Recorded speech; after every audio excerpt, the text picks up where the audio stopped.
આતંકી નેટવર્કને તોડવા એટીએસની મોટી કાર્યવાહી. ગુજરાત એટીએસે વધુ 5 આતંકીઓની ધરપકડ કરી. જૈશ એ મોહમ્મદ સાથે જોડાયેલા 5 શખ્સોની ધરપકડ.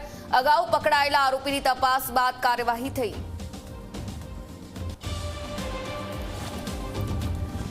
સુમુલ ડેરીમાં ચૂંટણી પરિણામ જાહેર થયું. 9 પૈકી 8 બેઠક પર ભાજપ પ્રેરિત ઉમેદવારોનો વિજય, તો 1 બેઠક પર અપક્ષ ઉમેદવારોની જીત થઈ. કોંગ્રેસ પ્રેરિત તમામ ઉમેદવારોનો પરાજય.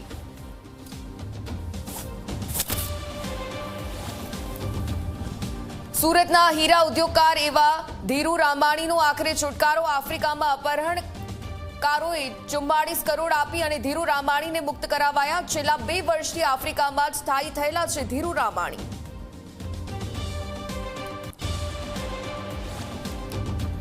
આણંદના વલ્લભ વિદ્યાનગરની યુવતી બની લવ જેહાદનો શિકાર. ઓનલાઈન ગેમ થકી બિટ્ટુ ખાને ફસાવી. પ્રેમજાળમાં પરિણીત બિટ્ટુ ખાને ખોટી ઓળખ આપી અને કર્યા અશ્લીલ વિડીયો કોલ. પોલીસે કરી આરોપી બિટ્ટુ ખાનની ધરપકડ.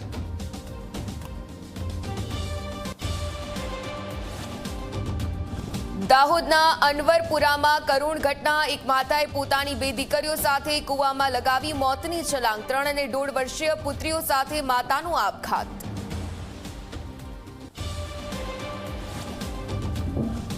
મોરબીના જેતપરના ખેડૂતોને રાજકોટમાં સમર્થન. વીજપોલના વિરોધમાં રાજકોટના પડધરીમાં શરૂ થયું ઉપવાસ આંદોલન. ખેડૂત હિતરક્ષક સમિતિએ 3 દિવસના પ્રતિક ઉપવાસ શરૂ કર્યા.